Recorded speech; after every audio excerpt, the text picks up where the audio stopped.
Mbange kabeh pamundutan lak rasa wis diaturke mak. Ya. Ki lakone dawa aja ngasih kepedhot. Ya.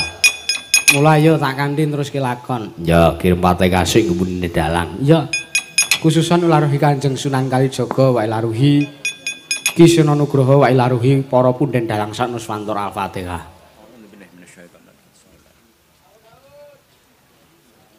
Amin. Ya. Hansa marapamoring sukma Sinukmaya winaya ing sepi sinimpen telenge kalbu pambukaning marana talen saking liap layaping ngaluyup pindha pecating sumpana sumusuping rasa jati Tan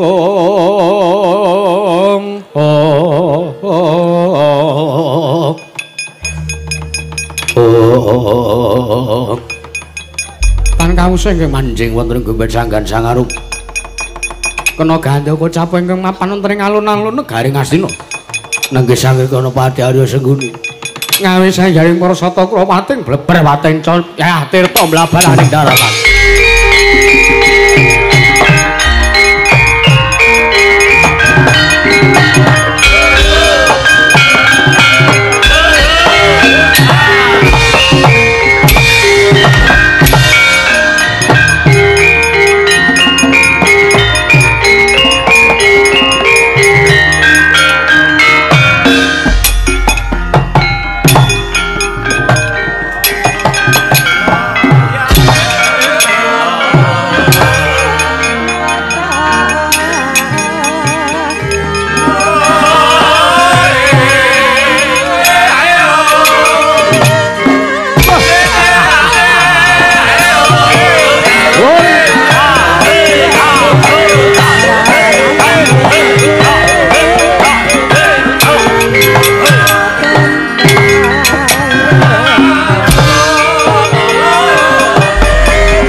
nanging prawadya bala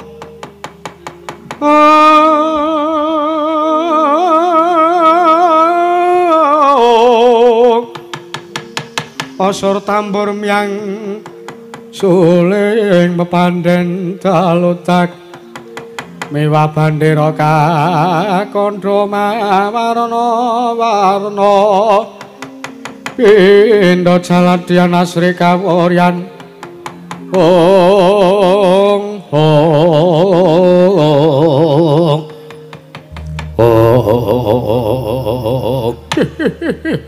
adalah Paman Mati Arya Sengguni gawe sangganing para putra Sata Kurawa man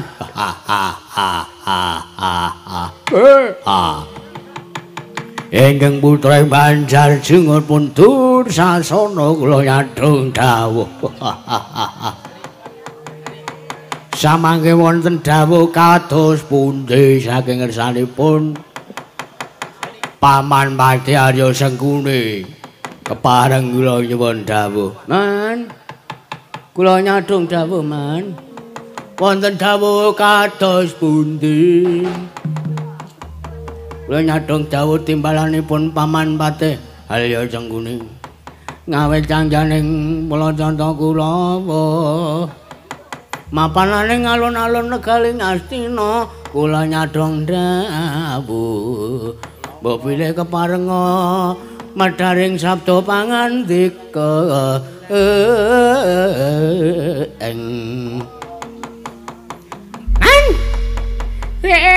engkang putra pun traksi kula nyadhong dawuh man samangke wonten gleng gleng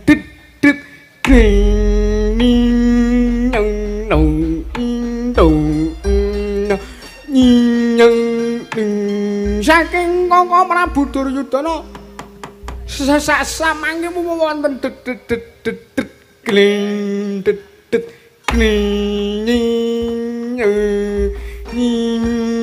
kados pundi man mbok bilih kepareng samangke Paman Mati Arya Sengguni peparing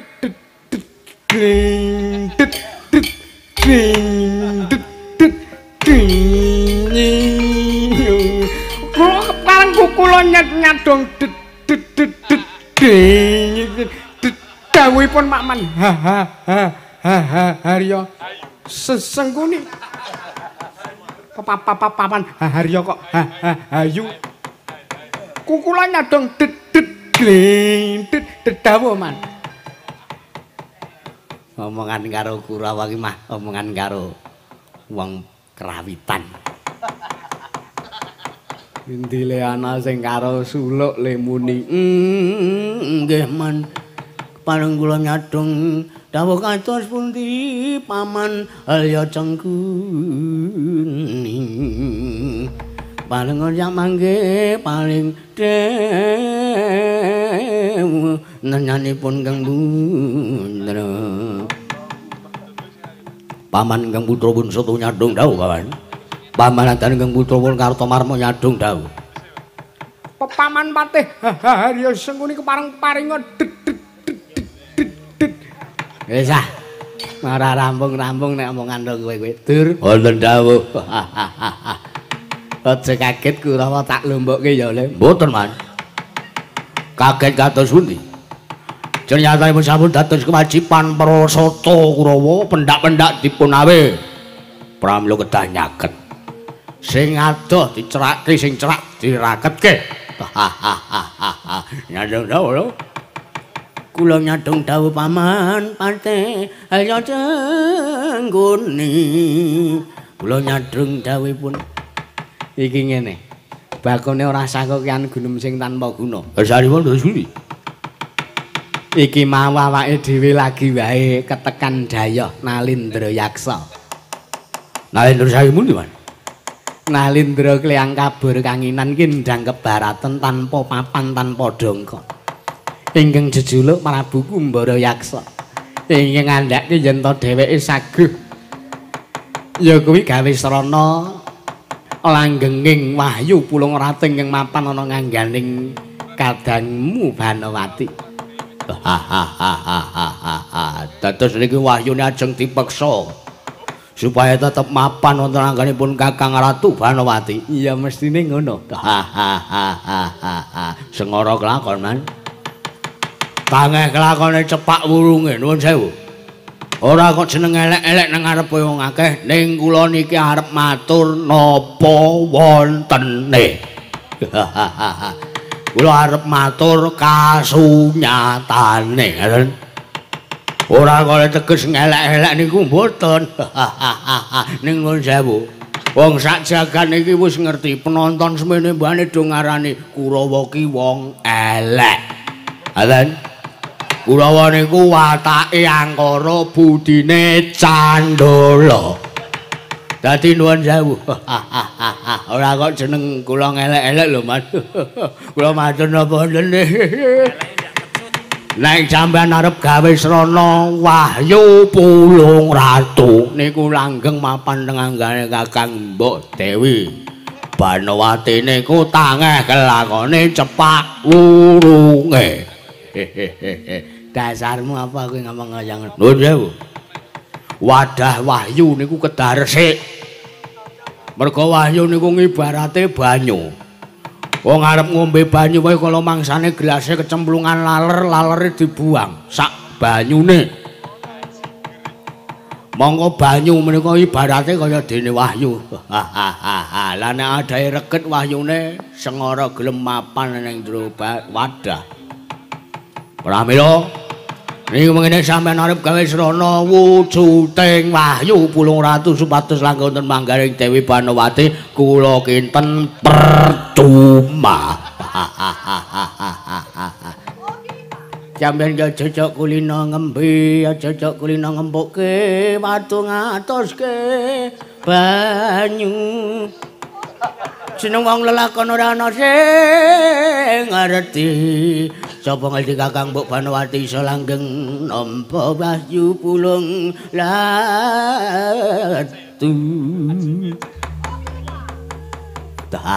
Kowe ngopo kowe? Kowe arep nyantulane rembuke wong tuwa. Ha ning nggih monggo. Nek kira kinten iki mengke Kurawa didhawuhi supados mlapat tindahe Prabu Kumbara Yaksa, Dursasana izin kula absen. Ora arep melu mbolen. Pun Man, bangane mungkin teng dalan ngrekoso. Urung nek ketemu mungsuh. Nek ketemu mungsuh mengke Kurawa perang kalih mungsuh. Pun to, dalang endi mawon Kurawa mesti kalah. Aden. Dadine sampean arep golek srana supaya Wahyu Pulung Ratu langgeng manjing dengan Dewi Banowati percuma. Ora guneman karo kowe arep melu ya kono. Dur. Kula kudu kowe Durma Gati iki lho.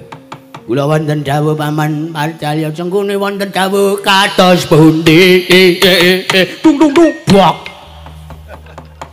Edan cah kok le nyeni Man. Kula niki caljana kelawitan. Weh, iya. Budal e. Nggih. Nek Dursasana rasake budal ya wis men rasa dijak, engko ora entuk bayar. Oh, melu nek ngaten. Iki napa kaya ngaten iki wong ikhlas ngaten iki melu golek nek bayarane coba. Lombongan apa? Niki oknum Kulawa man niki tenan Kulawa niki. Oknum Kulawa niki dul cocona niki. Cangkemmu wae menengo wae ora. Nggih, nika Man, ngisaken dawuh. Badhe tumuju dhateng pundi? Ora kejaba iki mengko bakal sowan ning pertapan Kendali Sada. Merga dawing Sang Prabu Kumbara Yaksa iki mau yen to kepengin Wahyu Pulung Ratu langgeng anggone mapan lan manjing ana ngangganing Dewi Banowati kudu bisa ngaturake wujuding bekakak sesaji kethek putih mangga ingkang bisa tata jalma. Kethek ingkang iso tata jalma iki ning jagat iki mung siji, kethek putih sing iso omongan iki mung Kakang Anoman. Nggih, arep nuwun. Lha Kang iso kuwi Kurawa diketapake ngene. Kerek lampit brungkat kimpul gajah gelar singa bareng. Gajah gelar singa bareng. tumuju ning mertapan Kendali Sada. Kakang Anoman diboyong. Nek ora gelem diboyong Ani Srana apik, rudha paripeksa. Sediko. Aja wangkatipun ingkang putra Purwosata kula bincang napa wae. Ora ketang sambung kabar calak lintang. Satama boten dawuh. Kaki tabuhan bendene. Sediko. Nggih setaken dawuh. Nyun pamit madal wasilan. Sing hati-hati aja kaya bocah cilik. Satama.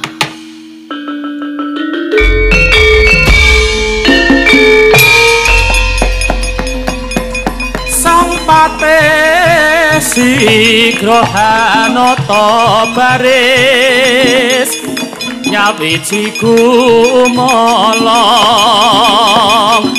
dampyak gumregut lampahe binarungku prawatana gate gumelarnge beki surake gumoro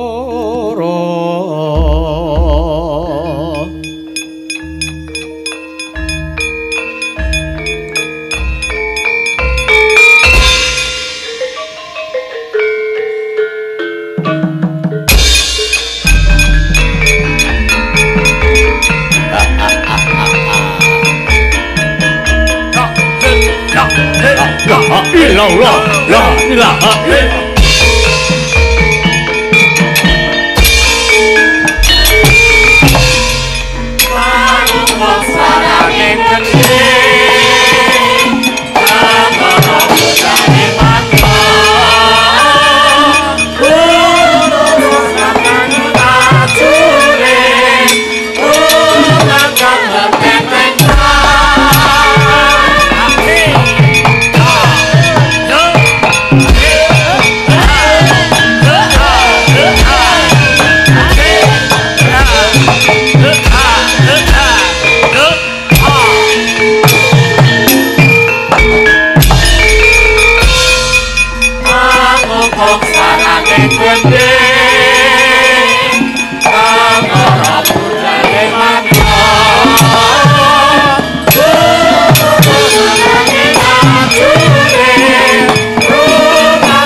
Bujleng iblis lanang padha cek kan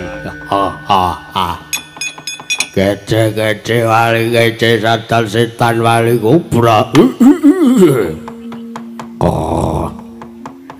Prabdi prajurit kartu manggungan klonten dawuh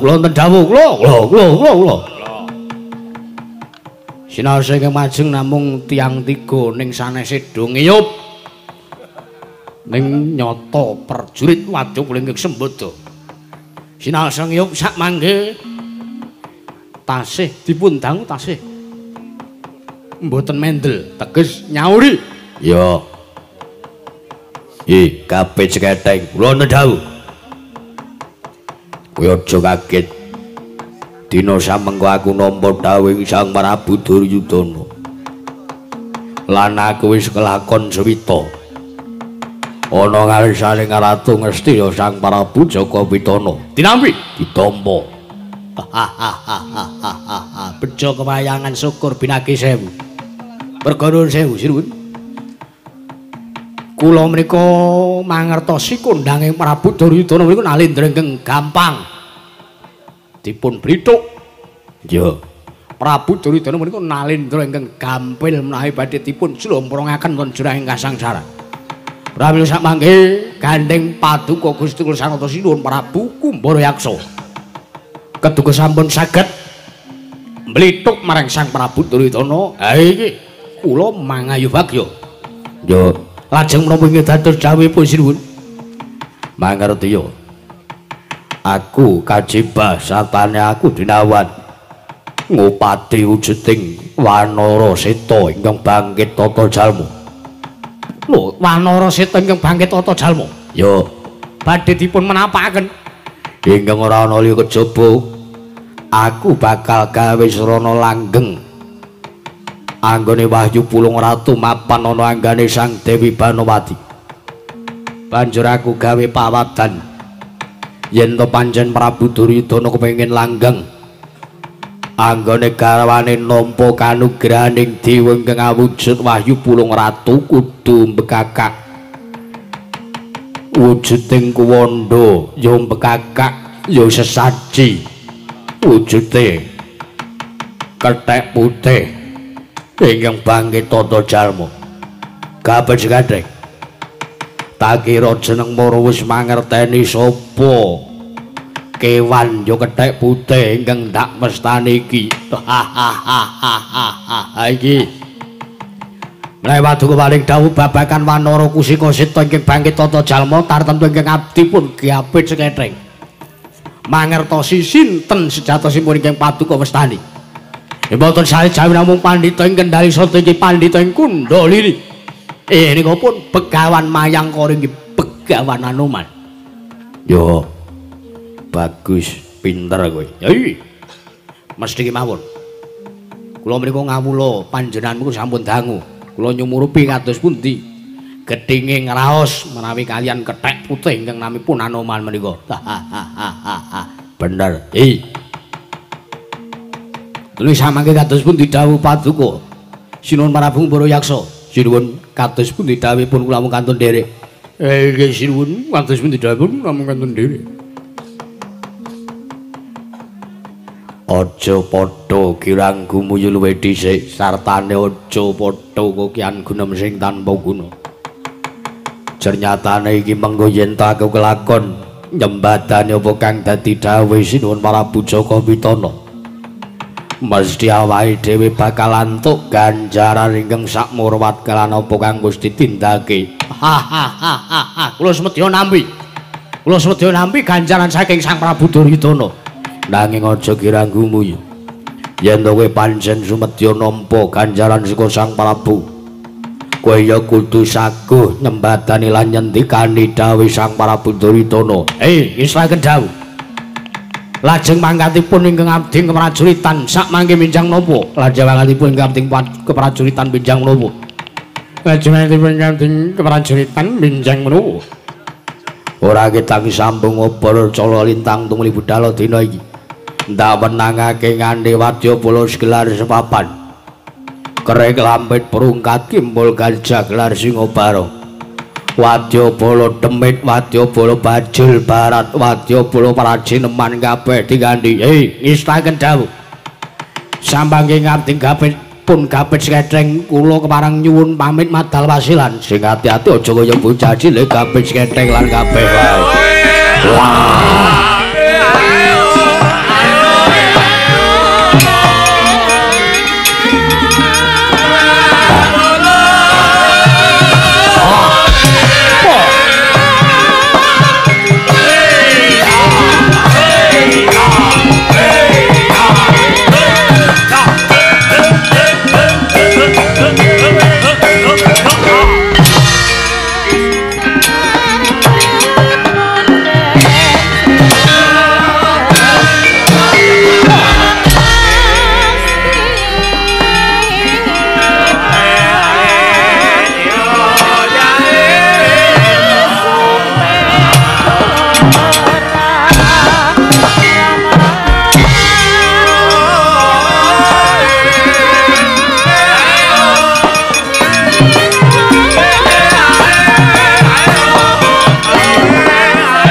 Nurwati.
Nyantol.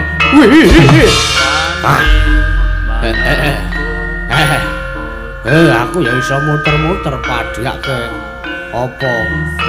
Wah. Walah, ora nyantol ngene wae.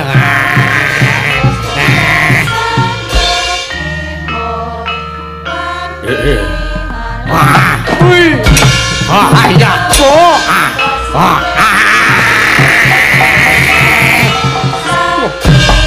Bahaya. Nek Lena iso ngenengi mata. Duh. Oh. Hit.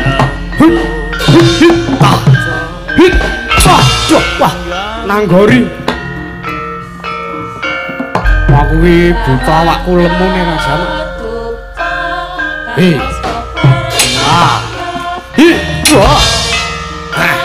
Aku ya iso.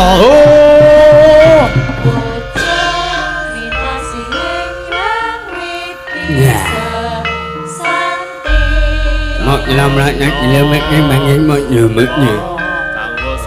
Nhà này nhận nhà những là cái này nhận nhanh mà. Ai nha. Hi. Ai nha. Hi.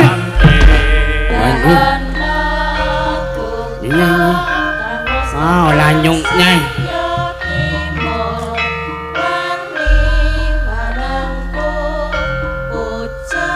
Betul aja lagi ni.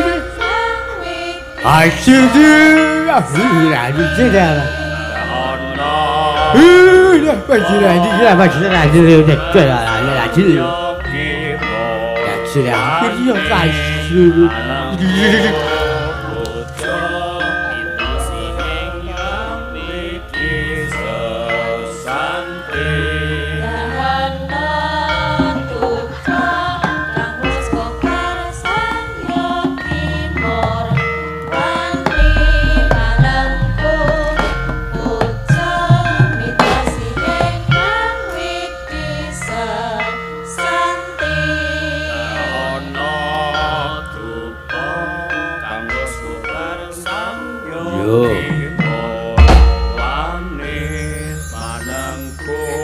Muk Suramarata Jaya Marata imbang yen padha-padha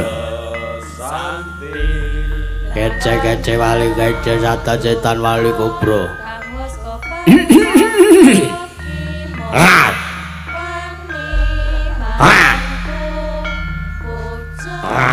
ayo beduke Ji loro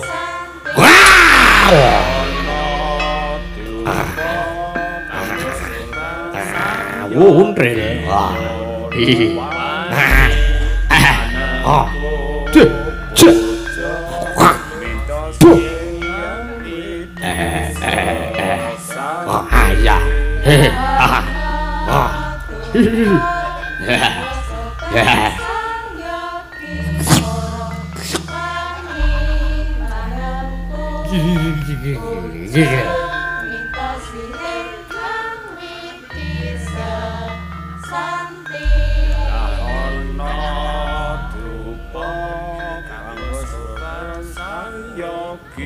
Ayo yo. Angasa ditinggal. Ora ana sing ninggal. Jeneng rombongan iki. Ya mung nek ana rombongan sing turu rasa dinahi amplop. Wayah nyambut gawe turu aku memeng opene wadyabala ngono. Mengentek-enteki jatah pangan. Ning ya ora apa-apa hitunge. Ayo. Aku cintane. Iya. Aku ora gawe aku ora turu. Aku ora sok turu nek wayangan aku sok ora tau turu. Ha iya apik. Ya meng aku nek wayangan iki mumet. Sangka mumet sirahku. Dadi tak nggo turu. Padha wae aku turu ya. Padha wae. Jare ra tau turu. Aduh. Iki piye iki sirahku mumet terus. Apa tak cepote wae? Aja. Nang apa? Kowe lanti sirahe wagu. Ora gagas. Wis ora mumet. Manangku bojo rasa sing yang litis. Apa kuwi? Ming tengkorak ndas tok.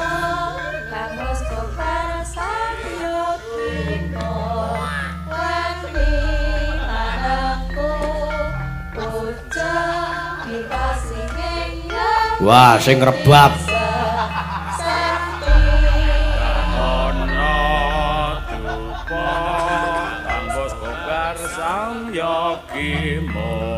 Persis sing rebab.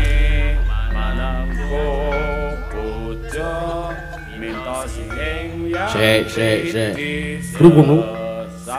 Kowe rombongane sapa? Lah rombongan mriki. Udutmu kok udut murah. Rombongan kene iki udute larang-larang. Kowe arep melu rombongan kene kok udutmu murah. Bali. Wah, mongko iki tenor. Tenor ku nek ning aku ngono kondang tenan.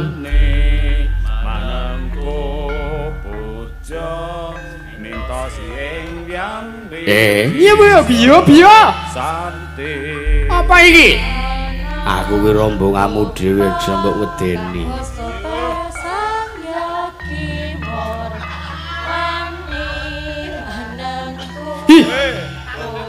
Apa to rombongan dhewe kok? Aku ki wis duwe bojo. Andi bojomu? Mas. Gus. Ana ndi rombongan kok aku seneng arep ya seneng mburi Mas. Ngene Mas. Ngopo? Ana sing ngiri godho karo aku. Ana sing ngomondasku. Piye? Sapa? Kuwi menungsa kuwi. Demit kok menungso? Iya demit. Kuwi ngemot sirahku. Sirah tenan podu. Hah? Sirah tenan podu. Sirah apa aku pengen tuh sirah. Oh, demit ora tatanan kowe. Anggep yo opo? Kowe ngiri godho karo bojoku. Ngiri godho karo bojoku. Ngiri godho karo bojoku. Ngiri godho karo bojoku. Karena ora tak kiri gedene. Wong aja kowe. Kuwi ayo budal ya Mas yo. Ayo. Anggep apa?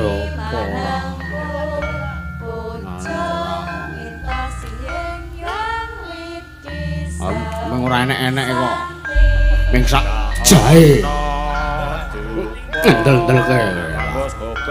Awas kowe, diteni kowe. Kok ora iso bali iki?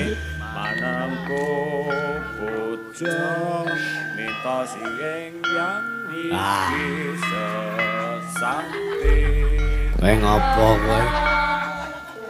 Njaluk didoni apa piye? Kagak ya ya. Rombongane sapa? Rambangana masalah beranjang. Bronjong beranjang. Arek ganti. Kala kata patah. Cara Arab tangga tambal. Tambal ban. Tambal.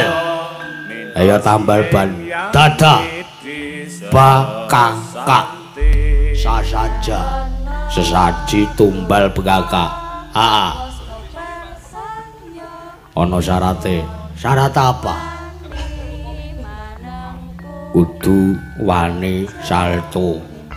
Apa? Syarat apa kayak apa? Hah? Syarat apa kayak apa? Ada wangan belas. Kawa karep ma Arab tata makelar wayaga. Karep arep kapaya bajangan kawa asa.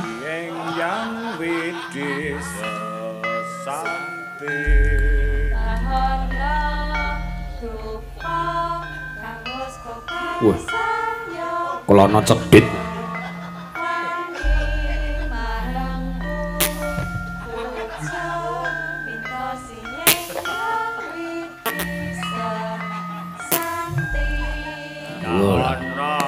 RT ngentutan.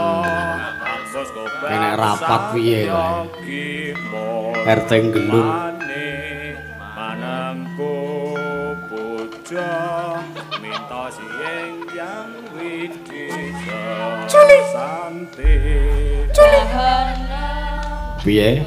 Culi. Apa? Culi. Culi.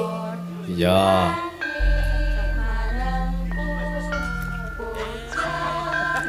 Wah, wis modar tambah modar pindho kowe.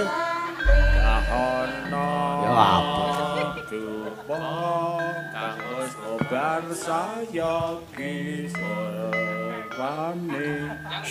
Sopo kowe? Lantip apa kowe?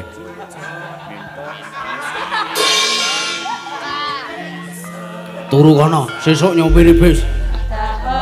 Klitian cah cilik ora. Ngene akan jadi rombongan. Wayah nyambut gawe aku ya nyambut gawe. Ngene kok ora. Wis, arep nyambut gawe ya nyambut gawe. Ora kena nakal. Ora. Sindene ora entuk turu suwi. Ora. Ngene ora. Demit ngene ndase kaya onde-onde. Si ana nek ora iki. Lah isih ana tak jipukane wae. Ya kene jipuk kene. Ngene. Ora dicengkiwe ngene iku senengane aku sok kesuwen lah. Kene Nah, Pak ndasku dikletak. Wis bon. Wah, ora kesuwen kok sengit aku. Kene.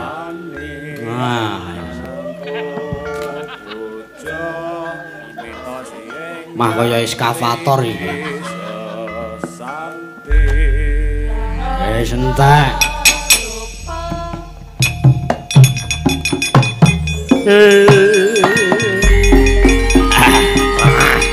Woi. Ja.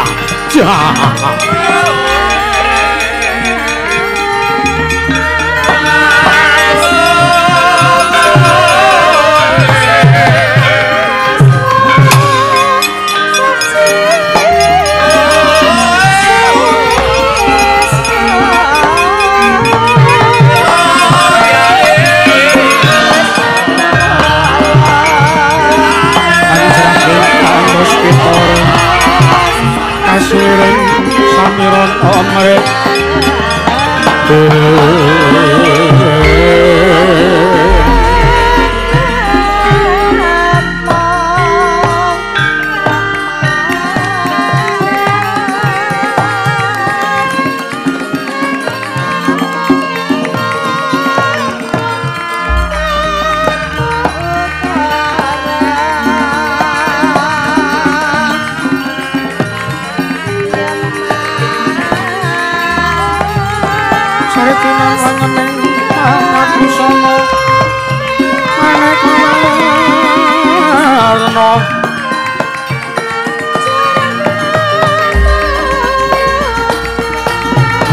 saking Kencana Ratna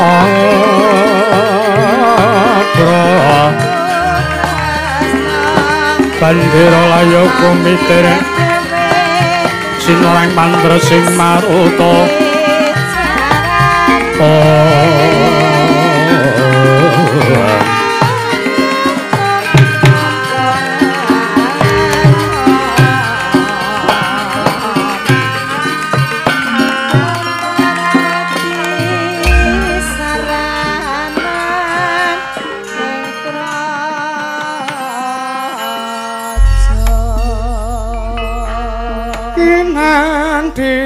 tabusa oyon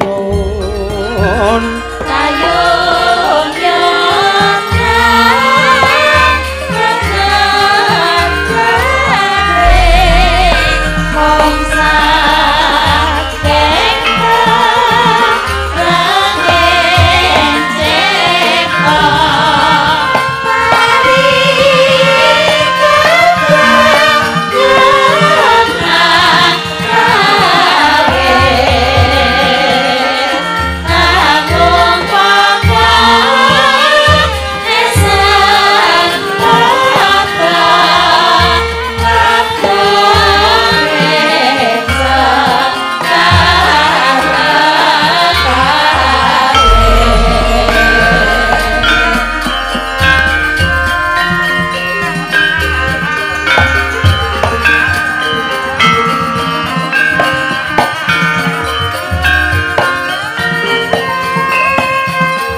lerena tanpa kanging yen kapan dosa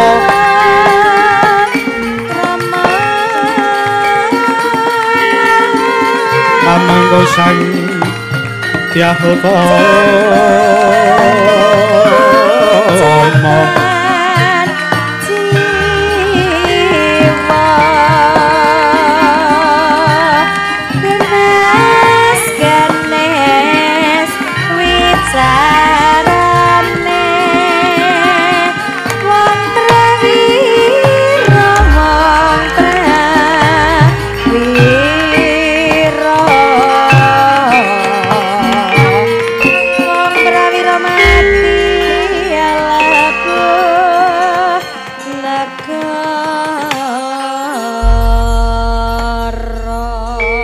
Sang Pantara Ratri amung cipta pukulan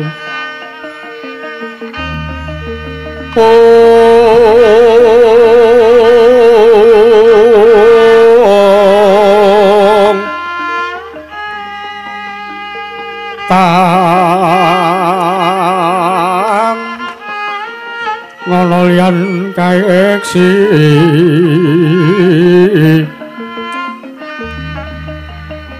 mila katur kang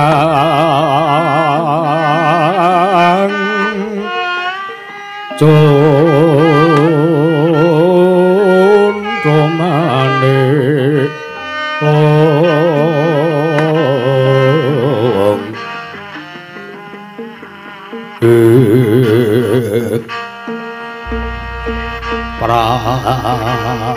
sasatrageng kulon kang sumembah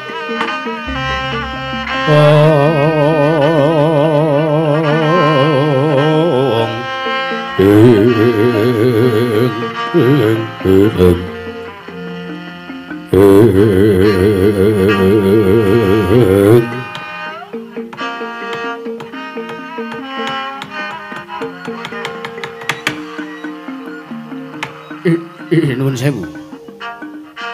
Sewu lepat aturipun ingkang abdi pun senggono. Sinuwun. Ing abdipun Anoman tadah wadana. Kula nyuwun pangapunten. Sewu lepat kula jageng pangangsami wondene anggen kula nampi rawuh paduka sinuwun. Inggih Sang Nata, sinuwun ing Mandura, inggih sinuwun Prabu Baladewa.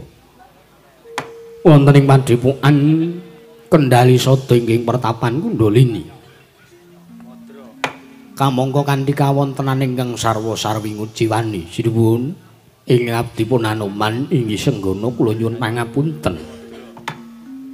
Jayatanipun kula menika benten kelawan jalma limrah. Kula menika wujuding wanara, kula menika kewan sinuwun. Pramila kawontenan pratapan ingkang kados kandhang menika ugi sampun limrah. Pramila sinuwun Prabu Baladewa. Kula kinten sak mangke lan kula suwun Kasta paring pangapunten dumateng jasadipun Anoman sinuwun. Pipah sarawipun sinuwun Prabu ing Mandura. Wonten ing pertapan Kendali Sada kula ngaturaken kasugengan rawuh paduka sinuwun Prabu Baladewa munggo mangke karaharjan sinuwun Prabu Balarama. Ya jagat pangestu Ngurwaya Punara jagat Patendra Jaladewaku. Kakang Anoman yo ora dadi ngopo Kakang. Jernyatane wis pantese lan wis sak trepe. Yen to kanana ing pertapan Kendali Sada kaya mangkene. Nanging ora dadi ngopo. Senajan to nuwun sewu wujudmu kuwi wujud wanara. Wujudmu kuwi munyuk, wujudmu kuwi kewan. Nanging wong arep ngangsu kawruh, wong arep golek ngilmu, wong nyecep ngilmu kuwi ora nyawang marang sapa ingkang disuwuni ilmu ingi. Nanging mung nyawang marang sepira gedhe lan pigunane ilmu kuwi mau. Mula kang saka kuwi Anoman. Aja kok duweni rasa, banjur Kakang Anoman duweni rasa wedi sartane duweni rasa isin merga sangka wujudanmu ingkang nuwun sewu kaya mangkono. Mboten sinuwun. Dinyatanipun anggen kula gumelar wonten ing Madyapada menika kula namung satuhu nglampahi darmaning ngadil menapa ingkang kedah kula lampahi lan menapa ingkang boten kepareng kula lampahi dening Gusti sampun dipun damelaken pepalih. Pramila anggen kula gesang teng Madyapada menika cekap sak madyanipun ngimawon. Bagus, Kakang Anoman yo. Sabanjure anggon Kakang Anoman bagek kelawan sawani Baladewa ing pertapan Kendali Sada. Kakang Anoman sowan krana ngangen suwiji apa?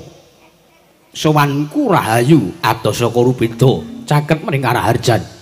Ya mung aku ngaturake basaku katur kunjur kersane Kakang Anoman. Lho mangke riyin. Paduka menika Nalindra teka ngaturaken bekti kelawan ingkang abdipun Anoman dosa lan walap menapa ingkang badhe sumandang dhateng gesangipun Senggana sinuwun. Kakang Anoman wonten dawuh. Ora kok teges kepiye-kepiye. Jernyatane mung nuhune kelawan yuswa lan sak trepe. Baladewa kudu ngaturake sembah nuwun saring Kakang Anoman. Jernyatane aku tinemu taruna, banjur Kakang Senggana kuwi tinemu werda. Mula kang saka kuwi tak jaluk kanthi banget sembahku tanpa nono Kakang Anoman. Matur sembah nuwun. Kula tampi sembahipun sinuwun Prabu Baladewa dawah sami-sami. Mugi anggen kula nampi sembahing Nalindra mboten nampi siku dendaning Jawata. Ora bakal. Jawata duranti siku. Inggih. Wah panjenengan mriku wiwit riyen ngantos sepriki geculipun tasih sami. Kakang Anoman wonten dawuh. Blokasuta aku tak lancang matur nung samu. Babakan wigatiku sowan ngursane Kakang Senggana Kendali Sada. Lah menika kula dereng dangu bab wigatos malah sak mangke paduka sampun kepareng badhe waloka bab wigatosipun. Yo. Aku arep takon mangsane Kakang Senggono.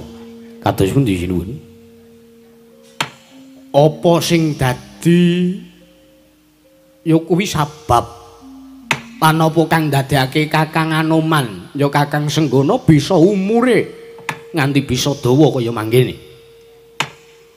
Wiwit biyen Kakang Senggono nderekke marang adening Sang Prabu Rama Wijaya ning negaring Pancawati nganti seprene Kakang Anoman isih tuhu momong kelawan para Pandhawa. Kakang Anoman, apa sing dadi sabab lan kuncine apa? Kakang Anoman sakmengko bisa duweni umur dawa. Mbok Baladewa tak krungu. Mbok menawa mengko Baladewa iso ngecake satemah umurku uga bisa dawa karo padha kaya Kakang Anoman. Kuwi wigatiku. Nggonku sowan ngrsamu Kakang. Nuwun sewu sinuwun.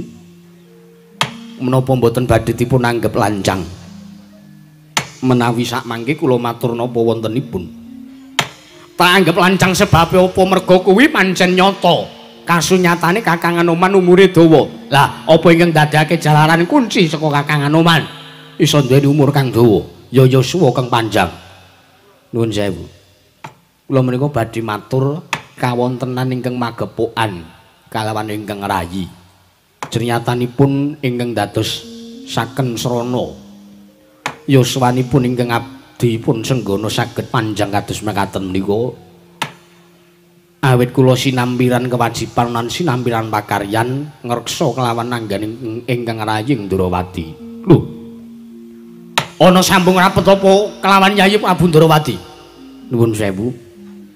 Kula sekedhik badhe nyriosaken rikala semanten kula nderek lan kula siwita ngersaning Sang Prabu Rama Wijaya menika kula mboten maligi suwita ngersaning Sang Prabu Rama nanging kula ugi suwita wonten ngersanipun Sang Hyang Bathara Wisnu inggih Sang Hyang Bathara Suman.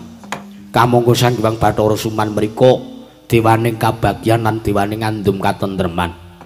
Lah ingkang abdi pun Anoman sinambiran pakaran sinambiran kewajiban dening para Jawata ngreksa marang yuwaning Sang Hyang Bathara Wisnu.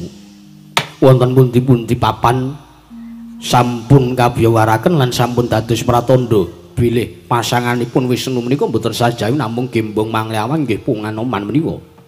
Pramila sakmangke mboten kateges kula lancang anggen kula saged nggadahi yuswa ingkang panjang menika inggih awit saking keparenging dewa Sang Hyang Bathara Wisnu ingkang sakmangke tasih mangeja wantah lan taksih manitis dhateng anggenipun Sinuwun Prabu Ndrawati. Mriku sinuwun, kula kinten ingkang dadosaken jalaran lan sabab kula saged menika nggadahi yuswa ingkang panjang. Criyatanipun menawi kewajiban kula sampun cetha bilih kula kedah ngreksa kalengganing Sinuwun Prabu Ndrawati. Pramila kula mboten saged menawi tebih saking kawontenanipun ingkang rayi nggih Sinuwun Prabu Ndrawati. Kula kedah tansah ngreksa lan kula kedah tansah njagi dhateng kalengganing Sang Hyang Bathara Wisnu nggih Sang Hyang Bathara Suman sinuwun. Waladala. Yo Kakang Anoman yo walai dan jebul kuwi ingkang dadi kunci lan sabab Goring Kakang Senggono bisa duweni yuswa ingkang dawa. Inggih. Lah nek ngono saiki aku arep takon. Babakan menapa sinuwun? Aku arep takon babakan adikku Ndrawati. Aku mung arep mbalekke atur ya ngendikane Kakang Senggono ingkang ngandhakake yen to Kakang Anoman bisane duweni yuswa ingkang dawa kuwi disababake saka nggonmu duweni pakaryan lan sinambiran kewajiban kudu ngreksa marang kalunggane Sang Hyang Bathara Wisnu. Aku tak takon karo kowe Kakang Anoman. Lumrah yen to Kakang Anoman kuwi tansah ngreksa marang kalunggane Sang Hyang Bathara Suman kudune mangerteni Sang Hyang Bathara Wisnu saiki lungguhe ana ngendi? Lho mangke riyen. Sang Hyang Bathara Wisnu inggih lenggah wonten Praja Negari Ndrawati awit manitis wonten angganing Sinuwun Prabu Kresna. Ora ngiler ngaten to sinuwun. Waladalah. Bener nanging durung bener Kakang. Ya bener. Yen to lumrahe Sang Hyang Bathara Wisnu kuwi mapan ning Praja Negara Ndrawati merga nitis ning anggane adikku Kresna. Nanging Kawuning ngono Kakang, ngertenono. Yen to sak mengko sono tulung candra ring kalunggan saiki. Yayi Prabu Ndarawati oncat, Yayi Prabu Kresna linggar saka negara Ndarawati. Kamangka ora ana babane kang mengo anda kang tinumpuk banon kang sumendhe. Samengko Yayi Prabu Ndarawati oncat saka negara ing Ndarawati ora dimangerteni nang endi papane. Baladewa wis ora kurang-kurang nggonku goleki sataning Pati Sarat Srana Karti Sampeka.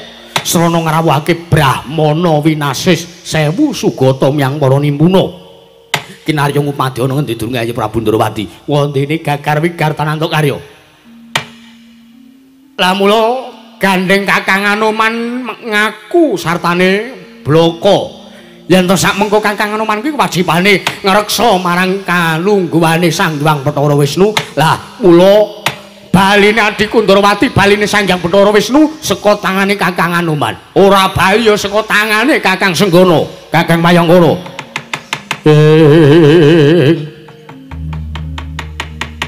Kajatri sang kapirango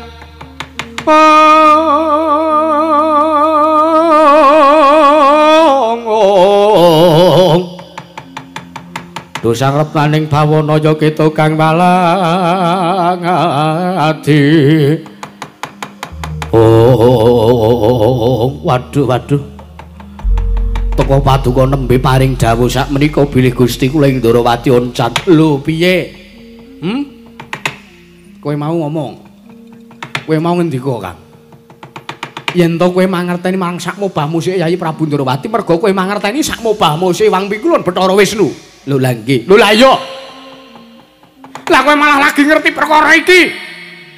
Basa Baladewa mantun usah Kakang Anoman. Ora engko sik janjane pakaryanmu iki ngopo? Nggonmu sinampiran kewajiban saka para dewa ngreksa kalunggane Wang Pikulun Bathara Wisnu. Kowe iki mung mangan gaji wuta ngono apa piye? Lah kok nganti kanane adhiku Ndarawati oncat saka negara Ndarawati malah Kakang Anoman lagi weruh, lagi pirsa yen to Baladewa omong. Iki nek Baladewa ora manusane Kakang Senggana, tak kira sengara Kakang mangerteni babagan wane adhiku Ndarawati. Sampun. Kula kinten boten sadipun penggalih, sartanipun boten sadipun rembag kanthi srana gontokan. Ora kon ngrembug srana gontokan piye? Kowe iki tukang ngreksa ning goblok kowe iki. Jare kowe kewajibanmu ngreksa kalunggane adhiku Ndarawati kalebu Wang Pikulun Bathara Wisnu. Lah kowe wah, piye Kakang Anoman? Sampun. Menawi sampun gestu paduka sinuwun mandura ngersakaken konduripun ingkang rayi, monggo sak mangke kula dherekaken. Yo. Janji ora iso nemokake canggamu ingkang dadi jole. Sampun. Monggo kula dherekaken sinuwun.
Gusti lamun katututan lamun mangsa prawira digdaya prawira digdaya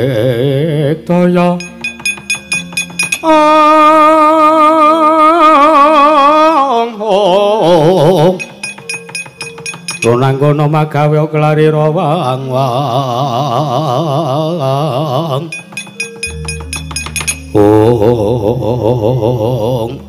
latala panus main jajalanan iblis lanat bedebah ora tatanan ora pangling sing ngadang ning tapel wates pertapan Kendali Soto Setyaki ora pangling Surtayuda tak sawang Kurawa padha tata glaring baris segelaris papan arep tuju nyandi tutu wigatimu malah aku sing arep takon karo kowe mapan ning kene mapan ning Kundalini mapan ning Kendali Soto wigatimu apa tutu wigatimu wala bedhes menungso ora tatanan yo bales dendam kowe karo aku yo saiki aku karo kowe ming padha-padha ora tak wene ngerti wigatine aku ora mene ngerti wigatiku mapan ning kene kowe yo ora mene ngerti wigatimu mapan ning kene prayogane ayo prayogane kowe gelem minggir apa ora kowe ora minggat saka marangmu kok tak lakon cekel sirahmu antil dadamu gilang saran ora inget ora mengko dhisik perkarane apa aku kepo sing golopo karo para Sata Kurawa kowe ora gelem minggir merga iki dadi dalaning para Sata Kurawa nggone bakal tumuju ning pertapan Kendali Soto wigatine apa engko tak ngaturke nang sae Kakang Anoman ora iso mergo Kakang Anoman samengku ndereke lawan tindakku wah lah iwak kecemplung wuwu kutuk marani sunduk kowe warat yo iparangan merangi tatal Grajiawu cetha kowe mbanjut ora manut kang dadi atur Surtayuda ora dadi agi wareng apa ora minggat saka pangarepanku lakon ning kene marganing matimu babu arep apa ora bakal tak tinggal sejangkahun jatuh Lena pangendamu rak candhak siramu taun tapke nyawamu ning kayangane Bathara Yamadipati modar tenan kowe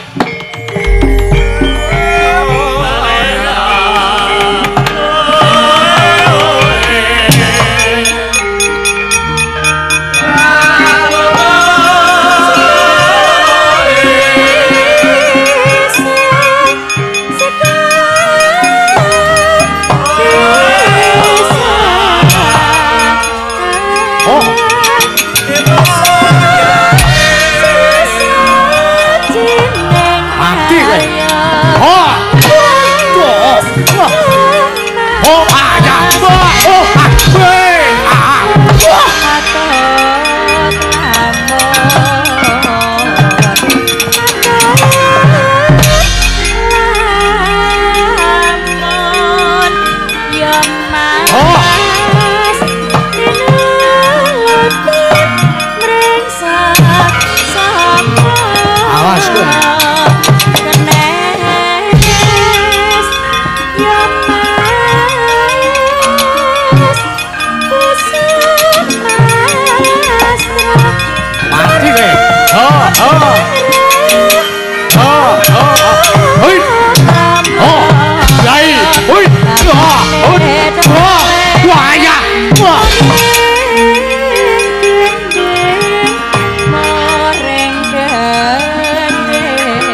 Maju sithik.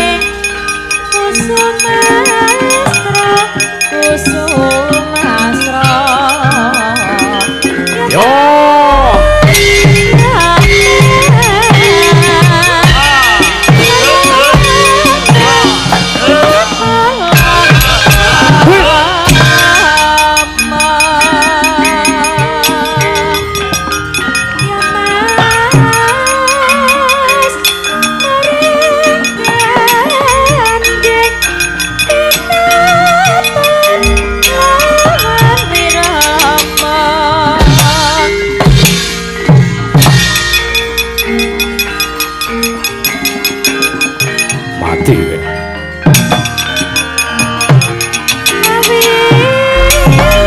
Edan yang ligo godo wesi kuning man yo oh oi oh ya yo man wong manis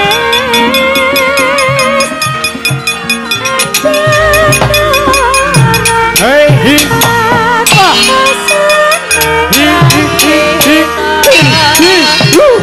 ya oh Jawikan.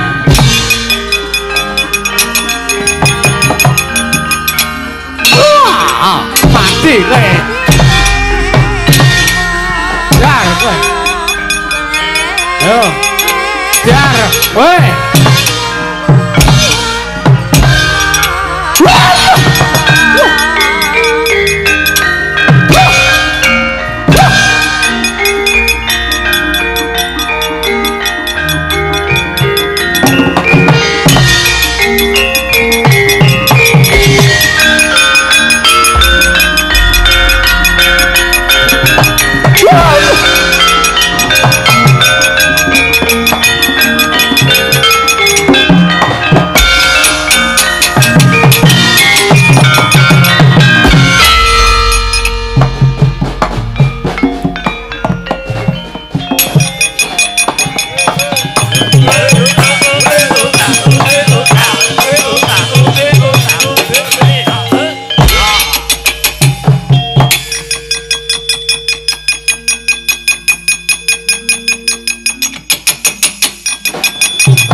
Modare kok kokean perdondi sampean.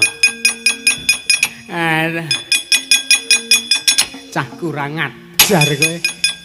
Nibake gada sageleme dhewe. Dede kula, Man. Sing nibake gada senes kok ingkang putra pun serta yudha Dede. Terus apane donga kowe? Sing eneng tapel wates perang gedebukan ki mengko. Kowe perang karo sapa? Padha-padha lek ora mbok ya rasah do gelut. Nek eneng perkara ki dirembug sing apik-apik. Eneng perkara apa? Perkara wedokan. Didi. Sampeyan kok sing digagas ning perkara niku mah. Wonten margi pinanggih kalian Setyaki. Apa? Hus. Setyaki. Nggih, Man. Kowe kok iso ketemu karo Setyaki? Kirangan. Piyambake kula takoni mboten purun bloko jalaran kula ugi mboten purun bloko. Bagus. Kowe ora sah bloko. Nek arep Setyaki bloko ya ben bloko, nek ora gelem bloko ya wis. Ha iki. Kowe perang karo Setyaki. Iki. Kula badhe pinanggih kalian Kakang Anoman mboten dipun parangaken kalian Setyaki. Ya mokal wong ketok saka raimu ki rai-rai niat elek. Oh iya. Wis kana mundur ah. Kira-kira kowe ora iso merantasi ben liyane wae. Oh iya. Nek ngono kowe gandeng perangmu kalah tur perangmu elek. Engko amplopmu dikelongi 500. Waduh, mboten saged, Man. Sisa wae. Nggo nyangoni sing nyelentrem kuwi. Mang Sukirwan, kula sing maju. Sapa iki? Kartomarmo. Ya, kena maju.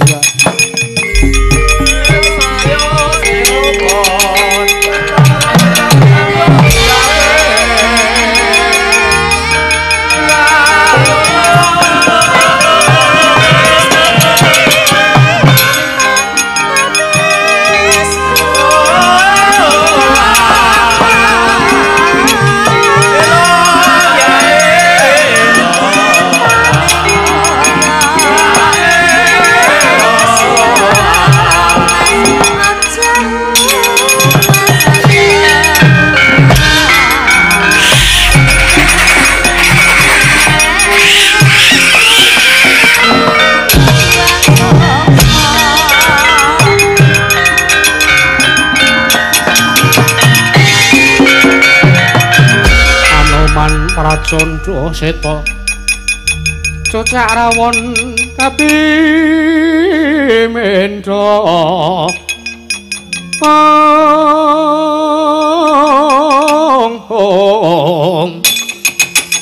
senggana danu prawata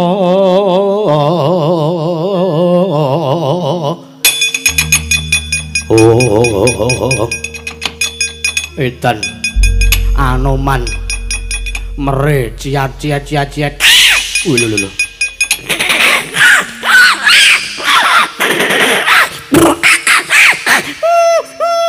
Sabar to Ratu.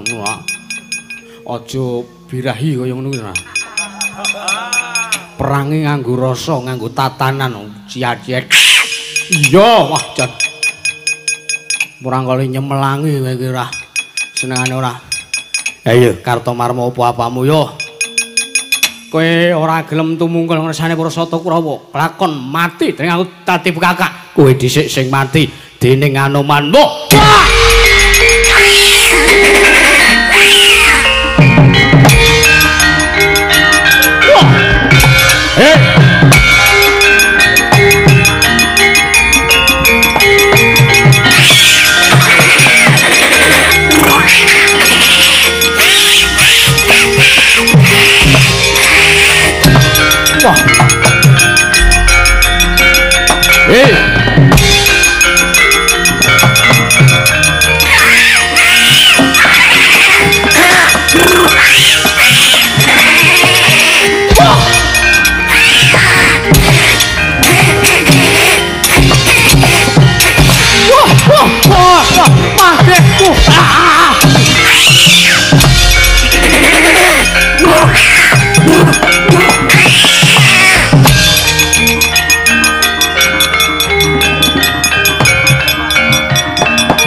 Edan.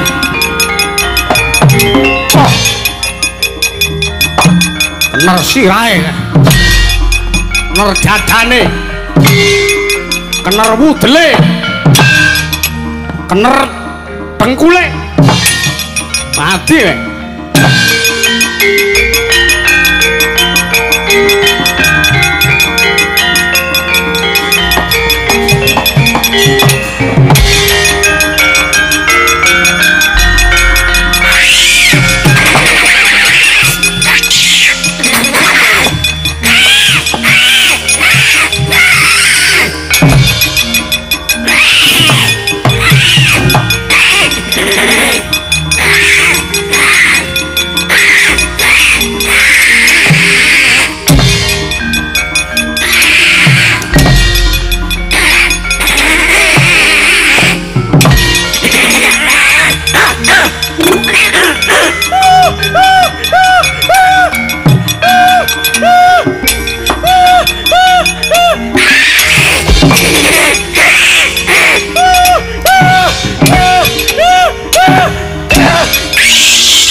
Modiarnan terus krocok kamar. Oh besret apa iki? Wah wah tekku dhewe.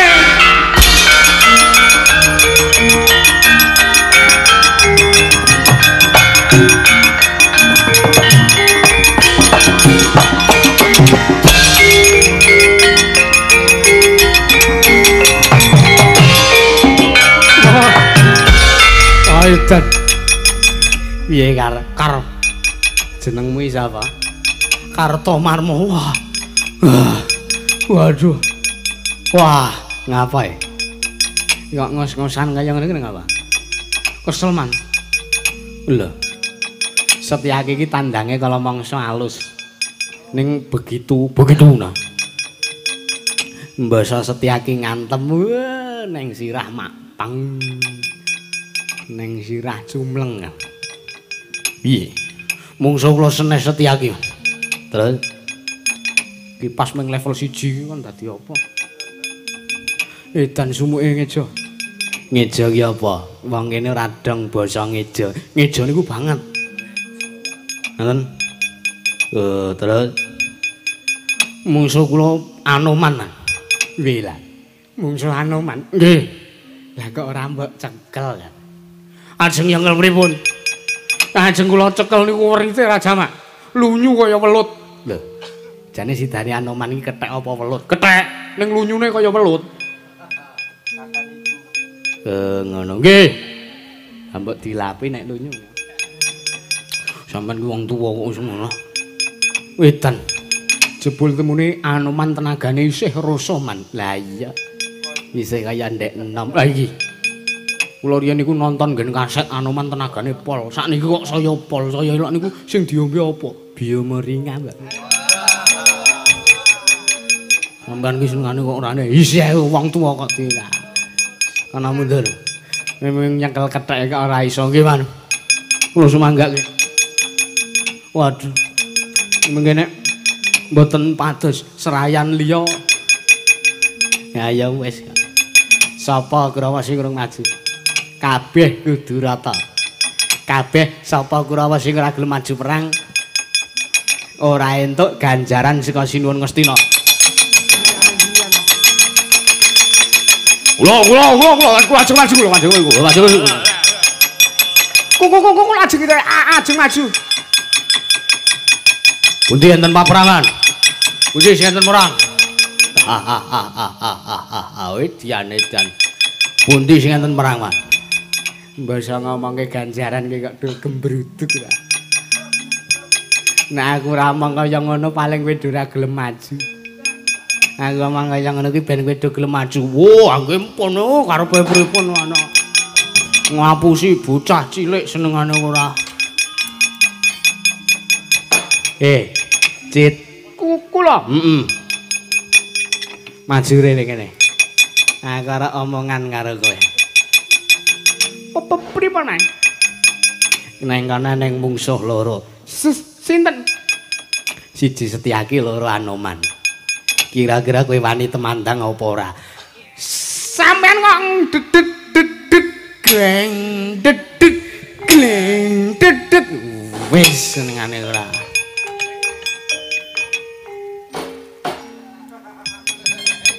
Apik teman, rombongan kula apik teman. Apik. Ayo. Gelem maju apa ora? Mungsuhe sinten? Setyaki karo Anoman. Mangsu mikir. Enggak mriki. Ya. Tak delok le, Sumbar. Dadi satriya, dadi serayan Ngastina, dadi perangane Kurawa kudu kendel. Nggih. Kejaba kuku kudu kendel, dedet dadi kuku Kurawa niku kudu ireng. Iya. Ben sangar. Iya. Merga prinsip sing ngajarke Bapak Durna. Bapak Durna. Jadi Kurawa itu harus hitam. Biar sangar. Oh, dadi ora ming dadi tentara tok. Nggih, Man. Arep nantang sapa? Kula ajeng mungsuh Setyaki mawon. Memerga Anoman niku senajan to. Kewan ning dedeke luwih dhuwur mriko mbangane kula. Oh iya. Nek Setyaki niku luwih cendhek mbangane kula. Wis gage rasa kalian cangkem ora.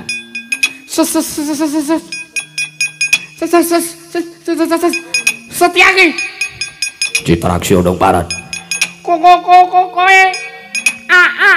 arep wani karo asu aku.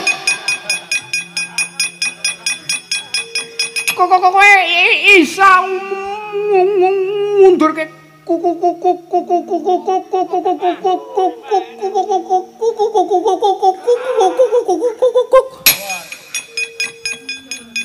Thank you, bro.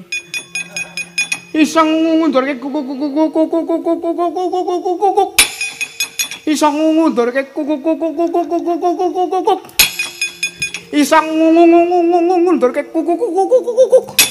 Bapak mboten sasi do perang man.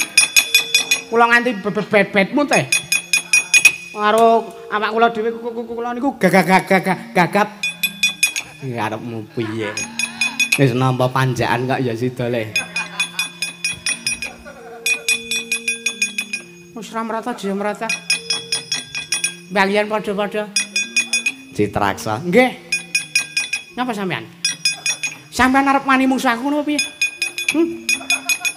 Sampean arep wani musuh aku? Sampean nguring-nguring Kurawa ning Citraksa ora iso sampean nguring-nguring. Kula ora iso nek sampean ngapa jenenge perkosa? Apa? Perwasa, Rudha Pariwasa, kula kan maju, kula ora sudi. Derajat apa sampean? Nganti kok sampean ratu, Nganti kaya sampean patih. Lah aku ki patih. Heeh, Ding. Telek ora Cin kono kek maju. Amu Suramarta Jaya Marta mbah padha-padha. Anoman. Ono malan. Setyaki. Ono malan.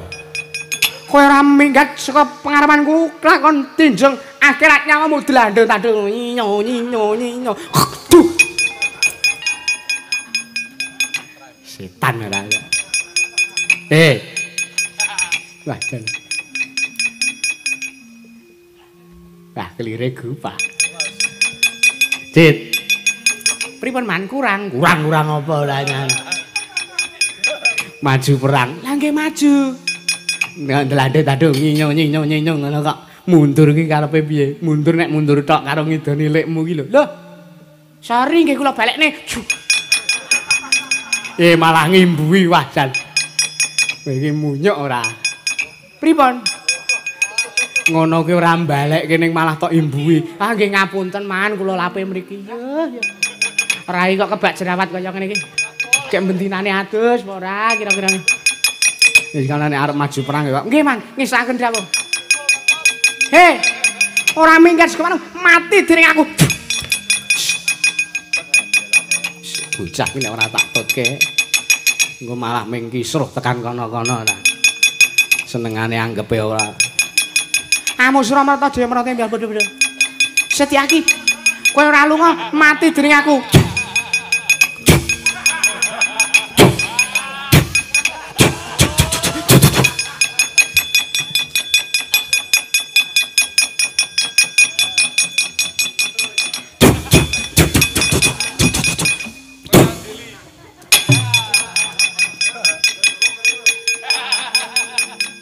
Matur nuwun aku tak belani le. Cami-cami man. Wah telek ya ora. Dur. Age man tumandang man. Rumangsane kok Kurawa 100 ora ning sing iso nyambut gawe babar blas. Halo. Nah ngono le. Ora nganggo ngidoni. Lah nggih. Idon-idonan ngene kaya wong ora ndidit. Endi mungsuhe? Mangsane apa ora? Mungsuh Dursasana ora nek sing ngono. Halo. Lah iki mungsuhe. Mati kowe. Anggepe apa? Nyambut gawe iki ngene iki. Halo Bapu. Mangsane apa? Kene kowe. Quit.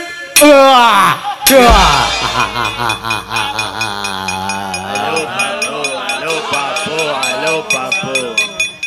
Ana wong telepon-teleponan. Kok halo. Ayo ndi liyane. Mangsane apa ora? Iki. Ai. Modar kowe.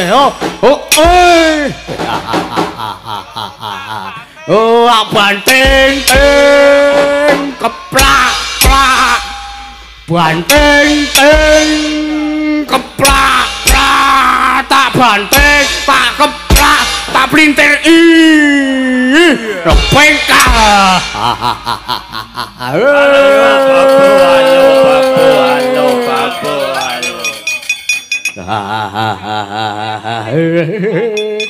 Wajalah iki gerangane iki. Edan. Modar ora kowe kene. Lho.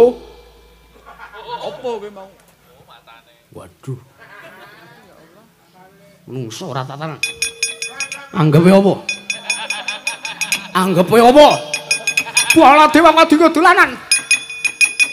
Baladewa kok dolanan. Rumangsane apa? Rumangsane aku dolanan apa piye?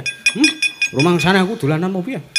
Rumangsane Baladewa diantem nggo banting-bantingan uji-uji tanggo keplak-keplakan. Ndi mau? Menusane mau ndi? Kurawa. Tekan ngarepane bulu tuwa idone raine. Idone ya idonono. Sopo iki? Aku tuwang. Kowe sing banting aku mau. Aku watu kok. Aku wit aku. Kowe sing mau ngantemi Baladewa. Ya mana? Marep rene. Aku watu, kowe watu ngono. Iya. Watu kok ngadeg njenjreng. Berarti aku uwit. Uwit kok iso omong. Waduh, konangan iki modar iki. Arene. Durasana. Durasana. Aduh, modar tenan iki. Waduh, untung angsuran wingi wis tak bayar. Dadi upama modar iki modar dalam keadaan angsuran sudah terbayar. Kula Kakang Prabu. Kowe mau sing ngeplak aku. Kowe mau sing ngeplak aku apa piye? Kowe njunjung aku mbok tibake. Aku mbok dugang tok pengkal nganggo tungkakmu sing bar midak telek kuwi. Iya. Ora hehe. Ngaku. Kowe ora gelem ngaku malah tak pateni karo Nenggala. Nek kowe ngaku malah kowe ora tak kapak-kapake. Ayo ngaku. Ora hehe. Mbokmu titip anakku. Modar tenan iki mung Baladewa. Piye? Ngaku. Ora ngaku malah kowe tak gretel Nenggala. Wah, nyuwun ngapunten Kakang Prabu. Kula mboten ndelok. Ora ndelok matamu merem apa piye? Nggih. TikTok kula Dursasana merem ngoten jenenge. Arep dagal kage. Kurawa keranjengan menungso ora tatan. Ayo. Kowe sing wis wani ndukang Baladewa tak ngudulanan lakon kene margane patimu. Suwe. Adi tukang raine maminggat. Kura-kura minggat mati saya kok.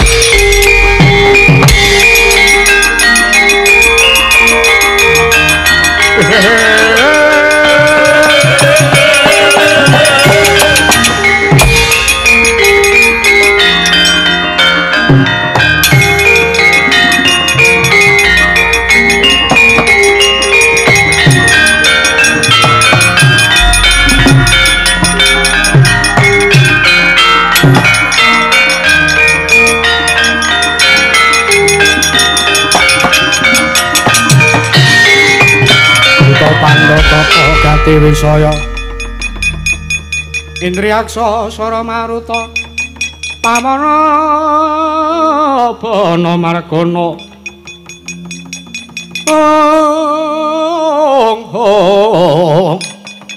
Samirana lan Warayang Wisikan Magulingan lima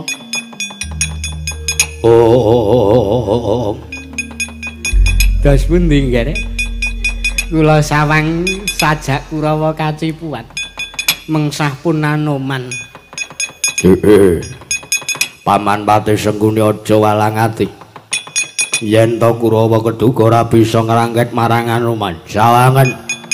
Sawangen ora nganti telung kedheping paningal Anoman kuandane tak bobong Pati Sengguni.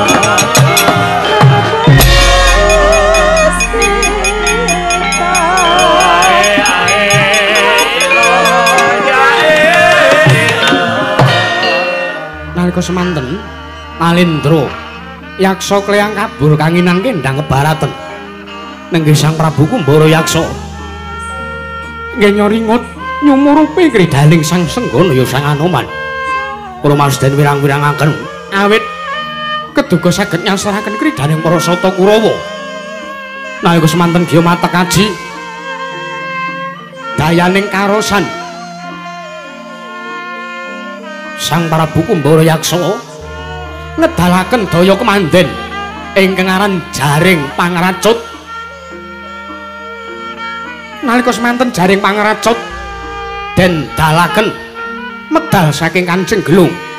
Kanjeng Gelung Sang Prabu Kumbara Yaksa nempuh dirgantara mulat Arisang Senggana ingkang nyumurupi bilih. Ugi datan pangling wujuding ngaji jaring pangracut kagunganipun sinten? Wekasan melajari Sang Senggana, melajari Sang Anoman. Nanging eling-eling pusaka sekti kalintang jayaning aprang wujuding jaring pangracut nadyan ngantos lak-lakaning mega teka saged kecandhak dening wujuding jaring pangracut nalika semanten ya kagiat Sang Senggana ya Anoman.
Ngenya kacipan anampi daya kekiyatan saking ngaji jaring pangracut nalika semanten datan bisa mobah datan bisa musiri Sang Senggana awit sangka keting aji jaring pangracut kagunganing Sang Prabu Kumbara Yaksa nalika semanten sangka wis kepepet sangka wis ketanggor marang kawontenan ya tanggaping gatihan nyendal tali wangsul kaya-kaya wong kang koncatan marang nyawane ya sukmaning Sang Senggana oncat saking raga nalika semanten mebar nganglang dirgantara sang sukmaning Sang Senggana wau.